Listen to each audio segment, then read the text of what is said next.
Good morning and welcome to Bob's Coffee Chat. Today we have Julie Brain Lady Anderson. Julie is considered to be one of the nation's top experts on the brain-personality connection. Julie is a dynamic and engaging international public speaker, business communication, and relationship consultant, as well as a published author. For more than 15 years, Julie has been igniting her audiences to fire up their brains, to inspire positive changes in the relationships of all in attendance. The information Julie shares will help those who hear to accelerate their success in life and business through discovery of their natural gifts. Julie's educational background is vast. She studied natural health, psychology, human resource development, and psychoneuroimmunology at Clayton College.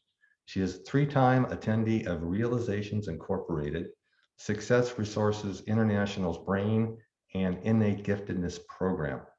Julie has also received CECs in the field of depression, anxiety disorders, and brain function. She has also done extensive research in the areas of brain personality types, brain function and anatomy, brain health, and the brain personality connection. So ladies and gentlemen, I would like to introduce you to Julie Anderson. Thank you, Bob. Thank you very much. I'm going to go ahead and do a quick screen share here. So that way everybody can kind of follow along with the visuals that we have going on. It'll help during some of the activities that we do. Okay, so we are here to talk about the neuroscience of sales. And I love, as I mentioned earlier, I absolutely love everything that has to do with the brain. And it's really interesting to learn how much of the practical application is connected to neuroscience for our day-to-day life. And it's no longer in the field of just simply dealing with traumatic brain injuries or brain disorders or psychiatric disorders, but now we're really seeing how much it can affect our day-to-day life and our interaction with other people. And so we're going to talk about one of those applications in the next 30 minutes or so. I want to start by having everybody take a nice deep breath for me, because I want to kind of energize your brain and get it to focus on what we're talking about here.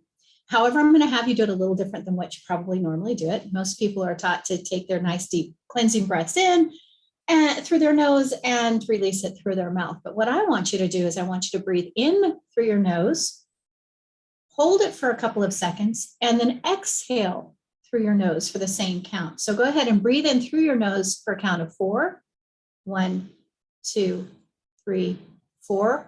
Hold it for 2. 1, 2. Exhale through your nose. 1, 2, 3, 4. This is a great technique to learn anytime that you want to energize and open up the frontal cortex of your brain. The frontal cortex of your brain is a critical portion for our critical thinking. It is the section where we do our problem solving, our thinking out of the box, all of those types of things are done in this section of the brain. So opening up these pathways and you're able to do that when you do the exhale through your nose as opposed to exhaling through your mouth. Exhaling through your mouth is a great way to relax, but if you want to energize your brain, do that technique.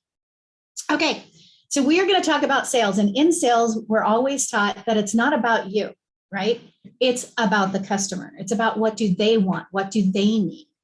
And oftentimes we think of it on that emotional basis, which emotion is a huge part of sales, but we're going to talk today about how to get to that emotional piece, how to really help them to understand the value of what you are bringing to the table by thinking about what their brain process is and how their brain is going to receive and intake that information that you're sending them and be responsive to it.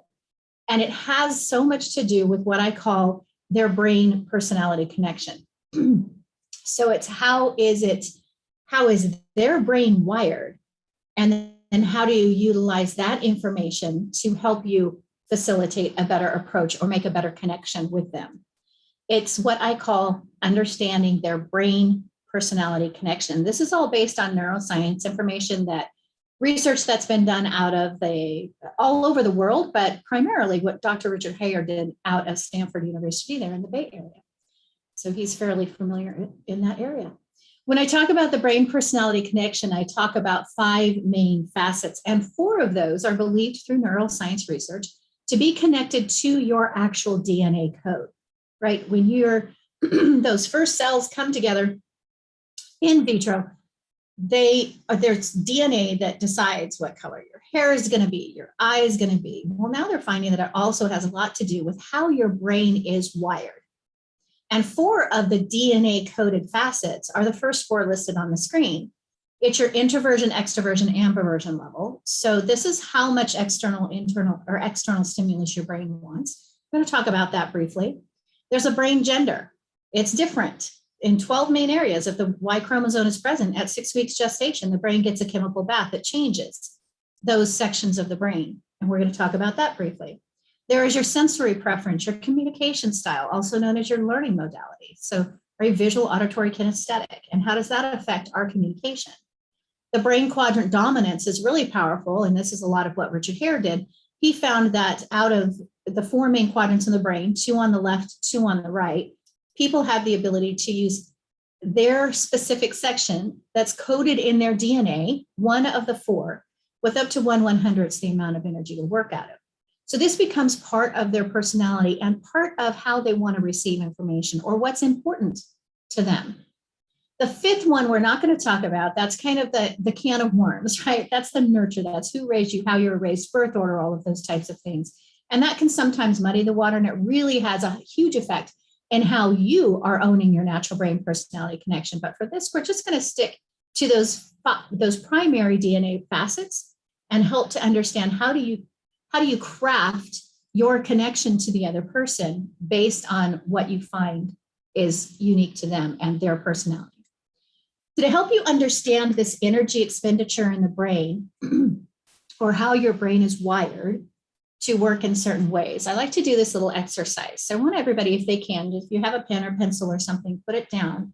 And I want you to fold your hands like so, kind of like you see in the picture on the left of the screen. Now, some of you you're going to have the right or the left thumb on top like me. Everybody who can raise their hand who has the left thumb on top. Now, those who have the right thumb on top, you might want to contact me privately later because we need to talk.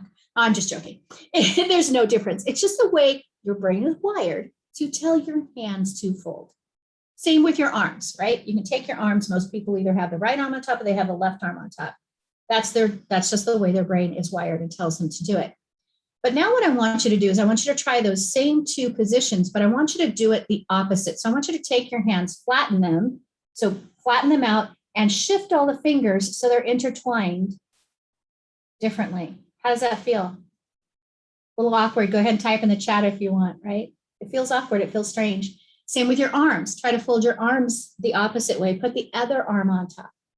A lot of times you'll find that your dominant arm winds up on top one way or the other. It's very uncomfortable to try to do it the other way. And here's the point. You would never automatically do it the second way. Automatically, you're always going to do it the first way. And you're not even going to think about how you did it. It doesn't take hardly any energy in the brain because it doesn't take hardly any thought in the brain. You just do your default. But to do it the opposite, it takes more thought. And every single thought takes oxygen, glucose, and micronutrition. So it takes more energy to fold your hands or fold your arms outside of your natural way of doing it. And it's the same thing with your brain personality connection. It takes more energy for a left brainer to work in the right side of the brain. It takes more energy for the extrovert to work in an introverted setting or vice versa. And when you start to understand this, this is how it becomes very prominent within your personality. This is why people do what they do, because it's the natural flow of their brain. So we're going to take a few minutes and we're going to talk about those brain personality connection facets. And we're going to start with this one, introversion, extroversion, because this is going to affect if you identify in your potential client and customers how you present the sale to them or where you present the sale to them. So understand that introversion and extroversion has nothing to do with how shy or how outspoken you are. Absolutely nothing.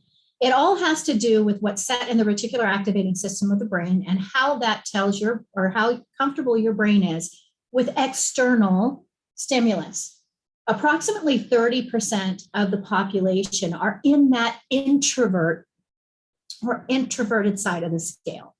Now, for them, their brain is naturally wide awake. They do not need, pardon me, they do not need a lot of stuff going on out here to keep their brain happy. As a matter of fact, too much stuff going on out here is going to overwhelm them. So for these individuals, it's as if they go through life taking pictures with a big wide angle lens. And they just take 1 or 2 snapshots in the day. And the rest of the day, they can spend internal processing all of the details in this big, huge picture that they just took. So they spend the majority of their day, their brain is fine on its own, doesn't need anything else going on. The extroverts are, of course, on the opposite end of the scale.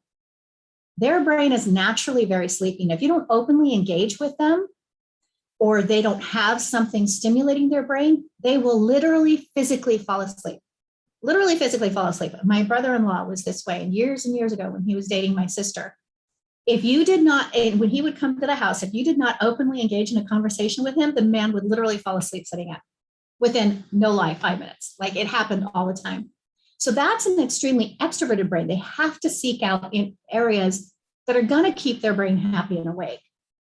And a lot of people in the sales community, on the sales end, a lot of salesmen, saleswomen tend to be extroverts or on the extroverted side because they have this, they're constantly reaching out to get the sale. Now, for them, it's as if they're taking the pictures of the world in a very small telephoto lens. So they have to move around a lot and take lots and lots of pictures to keep their brain happy and keep it awake. Now, in a sales setting, the remaining 40% are kind of right in between. They can adapt to either set of circumstances. Sometimes they can work by themselves and they'll be perfectly alone and they're perfectly happy. And then the next day they want to be out, clubbing or out at the mall or whatever, right? They can kind of merge. So in sales, it's really important to focus on those two externals or those two extremes. If you find that you are, and we'll talk about some questions that you can ask or some body language that you can watch later on. But if you find you're working with an extreme introvert, you want for meeting them, you never want to meet them in a noisy, like don't ever go to a noisy coffee house, right? That's not where they're good. Their brain is going to be so overwhelmed. It's going to be shut off. You could have the best proposal for them, but their brain, their amygdala, their stress center is going to kick in the second they walk into that space. So for them, you want to always have, for your introverts, you want to always have the ability, and now it's great, right? Because we can do so much over Zoom and they can stay in the comfort of their home or, their quiet space, and they can function just fine. Now, so with them, you have to watch for that. Don't ever plan on meeting them in a high stimulus situation or providing them with too much stimulus. The extroverts, they're fine in the busy coffee house. As a matter of fact, they might get bored really, really, really quick in a Zoom setting, right? It's like, I can only sit still for so long. I got to get up and move. So you have to keep your presentation small. You have to keep them in bite chunks that they can handle and that will keep their brain stimulated. Okay, let's move on to the next portion of the brain personality connection, and that's the brain quadrant dominance. I want to try to make sure I get through all of these in 30 minutes. Your brain quadrant dominance, as I said, a lot of this on this subject came out of the Bay Area of California, Richard Hare. And he says that most brains are believed to have an innate energy expenditure in one of those 4 quadrants, 2 on the left, 2 on the right. And in that area, in that quadrant that's dominant for them, they use less oxygen, less glucose, and less micronutrition to process functions in that section of the brain. So those flow naturally into their personality, just like the way you folded your hand. And in his studies, he found up to 1/100th the amount of time to work out of that section of the brain. Now, the interesting thing is the diagonally opposite portion of the brain, it takes 100 times as much energy to work out of those portions of the brain. Now, I tell you this because this is where you're going to get the pushback, is on that diagonal. These are going to be the personalities that you think, oh, I can't click with, or, I'm not going to be comfortable sailing to them because, their personality is just one I don't understand. Well, let me give you some explanation on their personality, and it's going to help you to be comfortable in those situations and to modify your approach to them to match their brain. So when we talk about those four main quadrants, the front left is the boss quadrant. Everything for them is logical, inductive, deductive reasoning, facts in, facts out. This is where any of us, if we are doing that, we are utilizing this portion of the brain. But for people who fold their hands here, it is naturally part of what their brain thrives on, right? They delegate authority well. If you're telling people what to do, this is the portion of the brain. That's the reason why I call it the boss quadrant. They're gifted at the fact-based problem solving, making fact-based decisions. That's all here, very logical. They don't necessarily want a ton of detail, but for them, this is also the home of competition. So for them, everything is about winning. And when you are approaching them, you have to keep that in mind, right? This is going to help you be top of the mark. This is going to help you, outperform your competitors, that type of thing. That's where their brain is at. Now, if you move down to the master coordinator, the back left portion of the brain, this is where all of our detailed filing is in the brain. This is sequencing things. Spelling is housed in this section of the brain, and spelling is just, filing the sequence of letters that make up a word. Cat is C-A-T, boom, it's filed back here. It's recalled whenever you need it.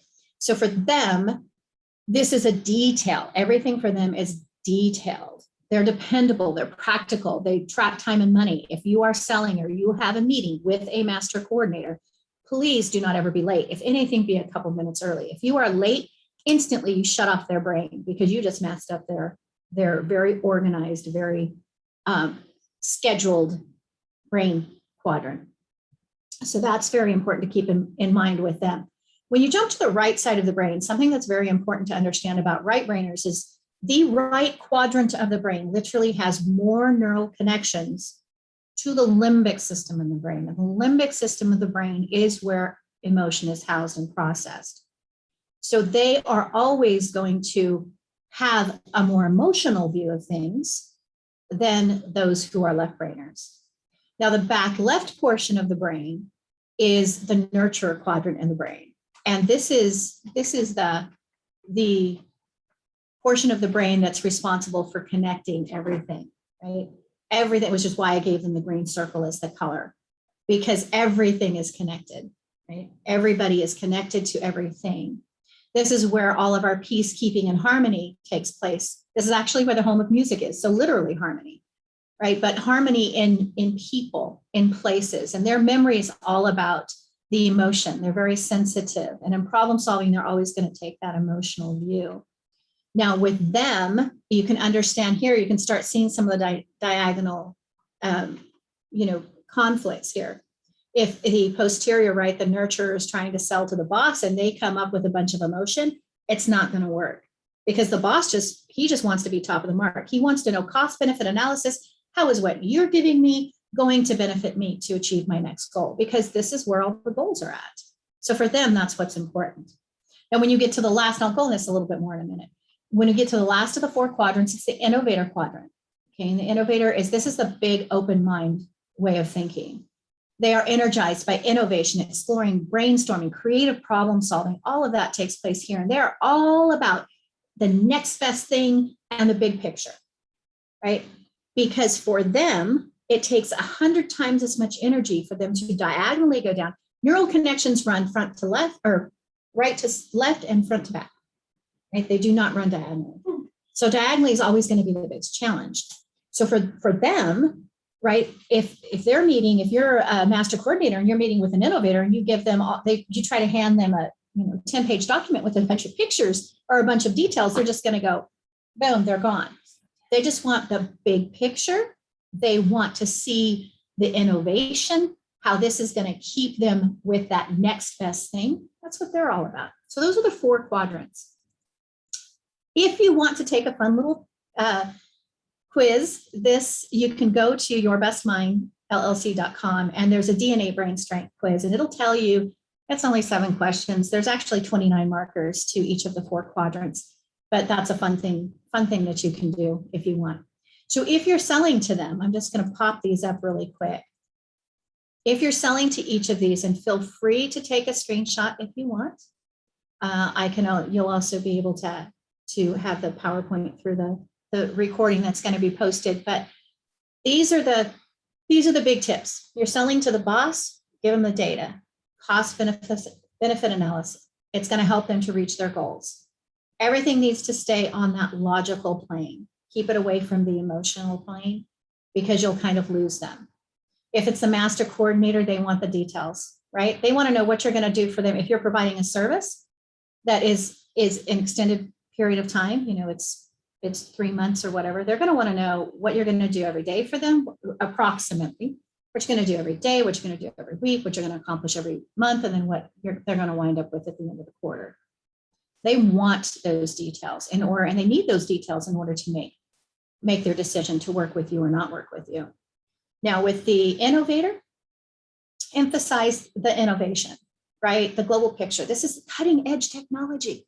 This is going to be the best thing for your company because it's going to help you to constantly keep with pace of what's going on and all of the changes, because they love the changes, right? If you give them too much detail, you're going to lose them. You're going to lose them. And they're going to be late for your appointments most of the time because they're going to have a hard time tracking the time because that's the diagonally opposite portion of the brain, right? So you have to kind of be patient with that. And with the nurture, it's all about, I'm going to work with you. We're going to accomplish these goals together every step of the way.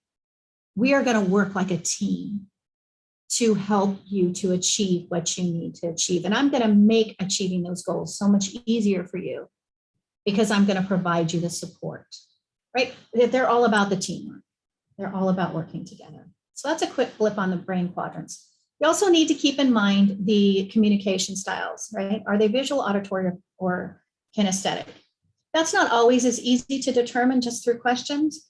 However, if you can learn to become a multisensory presenter, that's one of the main reasons why I do PowerPoints. PowerPoints don't necessarily thrill me. I'm an auditory, which means that I process incoming data most efficiently and effectively based on what I hear, what goes on in my brain, or what comes in through my ears, and by reading, because reading is, if you think about it, reading's auditory, because when you read, what do? You hear the words in your head. So for me, I'm fine, but I'm only 20% of the population, right? The other 80% of the population are either visuals, which means they need to see the pictures. They need to have it drawn out for them because they're going to process information based on their eyes, the visual. They're very visual individuals. So when you're talking with them, you want to show the picture, right? You want to paint the picture for them. The kinesthetics, it's all about the gut. It's all about the feel. It's about that sense. So you're going to want to emphasize those. I use real estate because it's a really easy one to point out. If you're showing a home, what's going to be most important to the visuals is going to be the view. They're going to want the room with the view, right? So you're going to point out all of the beautiful visuals in the home. The auditory, it might be that they want someplace quiet, right? They don't want to be on a busy street. They don't want the city noise. They want the quiet. The kinesthetic, it's going to be, how plush the carpet is. The rooms are very climate controlled. So you can get it exactly where you feel, where your body wants to have it. So you talk to those senses. Now, if you don't know because you're meeting with the person the first time, you emphasize all three. This is a great quiet space. It's beautifully visual, and it's such a comfortable living area, right? So you just kind of hit all three if you don't really know which ones they're primary. Keep in mind the gender differences too. As I mentioned before, there are the 12 main areas in the brain. Now you can have, based on the strength of that chemical bath that the brain gets at different stages in utero, as well as throughout development, you can have a very feminine thinking man, and you can also have a very masculine thinking woman. So it's not 100% of the time. However, due to different sections like the corpus callosum and the speech centers in the brain, there's a huge difference in general. So men, women, ladies, if you are approaching and talking with a man, you have to keep in mind, on average, men speak about 12,000 words per day compared to women's 58,000 or 48,000 words per day. Big difference. So if I'm meeting with a man, I'm going to shorten my sentences. I'm going to be more specific and to the point, because if I use too many words, I'm going to kind of lose them in the translation. And vice versa, if a male is trying to sell or connect with a woman on a sales, in a sales situation, they have to kind of really train their brain to work hard at picking out the main points so that they get the point of what she's saying as she explains what she wants in any given situation. So there's more on this that we can go into, but we're going to keep moving. Just keep in mind that the brains are different. And so if you're having a misconnect, kind of take a deep breath in through your nose, out through your nose, and determine which of these areas might I not be connecting with them, and how might I need to become a more whole brain communicator and really focus on what they need. Think receiver, not sender. So now do a little analysis, watch them, do some body language reading. You don't need to get a degree in body language, but just watch, if they're closing up, we've all seen this. If they're leaning back and they're folding their arms and they're closing off, you've lost them. You need to rethink. Did I just do a misfit in the delivery of my information? And how do I now need to adjust it to fit their brain, right? If they're looking, if you start the conversation like this, and then their body kind of shifts towards the exit, or their physical body, they may still be looking at you, but their physical body has shifted, their subconscious is telling them get out. So watch them. If they're moving away, listen to the tone of their voice. All of these types of things are going to help you to see whether or not how well you're connecting with them, or if you're losing that connection and what adjustments you might need to make. Now, I said earlier that I was going to mention just a few questions, and we'll do this really quick. We'll go through this process real quick, that you can ask, and you can think about it, make it specific to your industry or to your particular situations. But asking questions is a great way to really find out where they are at in their life, in their brain, so that you know better how to mirror it.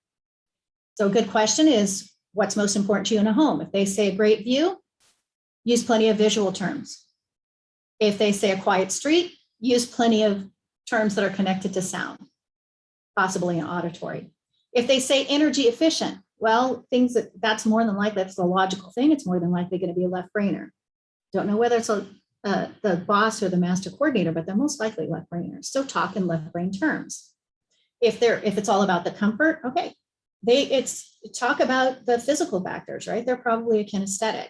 If they're talking good investment, chances are they're left brainer too, because they're tracking the money, or they have certain financial goals that they want to reach. If they're saying a nice place to entertain, well, it's most likely a right brainer, right? They want to connect with people. They're going to have people over a lot. That's going to be for fun things, for entertainment, not necessarily strategic connections like a left brainer would. Ask if they're going to upgrade in a few years, right? If they are, why? If they say yes because it's an investment, then they're probably a left brainer. If it's no, they want a long-term family home, a place to make memories, quite possibly a right brainer. If it's is it more important to have a creative space in your home? And again, a lot of these I use the example of real estate, but you can morph this. You're getting the idea, you're getting the concept. You can morph this to fit any of your particular, businesses that you are in. If they're talking functionality, it's probably left brain. If they're talking creative space, it's most likely a right brain. So craft your questions, right? Color palettes. The gray, left brainers tend to be more in the grays, the muted colors, or the power colors, right? If they're talking natural colors or bright colors, you're most likely talking right brainer. So in the end, the whole idea is you've got to think, and you've got to train your brain to take that breath, take a moment and step back and think receiver, not sender.